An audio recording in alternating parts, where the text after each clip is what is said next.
La sorcellerie est une pratique magique en vue d'exercer une action, généralement néfaste sur un être humain, sort, envoûtement, possession, sur des animaux ou des plantes, maladie du bétail, mauvaise récolte, etc. Que vous inspire la sorcellerie?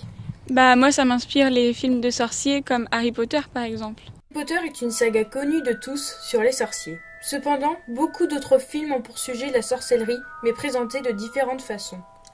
Poussé par l'alliance de la consommation au marketing, en recherche perpétuelle d'idées, de modes à lancer, le phénomène des sorcières s'est une nouvelle fois répandu durant les dernières décennies, mais cette fois comme icône plus ou moins sympathique d'une culture populaire globalisée.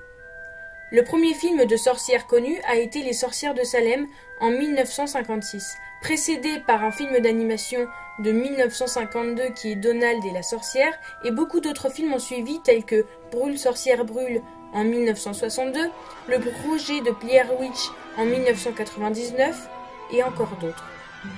Ces films ont porté à l'écran et popularisé des enfants. Tous ces stéréotypes grand public n'ont cependant que peu de lien avec la vraie sorcellerie ou bien avec la perception chrétienne de la sorcellerie. Écoutez, moi la sorcellerie je dirais que c'est, je sais pas, le fait de changer les émotions des gens, les filtres d'amour par exemple. Le filtre d'amour est un breuvage préparé selon les règles de la magie ou de la sorcellerie destiné à inspirer l'amour. À l'époque moderne, la fabrication d'un filtre d'amour relève souvent de pratiques liées au regain d'intérêt pour les anciennes magies, telles que la Wicca.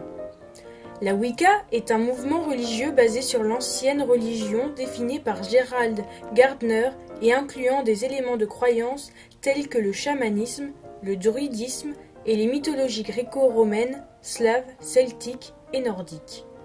Ces adeptes, les Wiccans, prônent un culte envers la nature et s'adonnent à la magie. La Wicca est un culte à mystère. Les Wiccans sont, pour la plupart, voués à certains dieux comme la sorcière Hécate, la déesse de la lune et encore d'autres. Alors moi, la sorcellerie, ça m'inspire plutôt ce qui est perte de contrôle, etc. Et du coup, je pense par exemple aux drogues.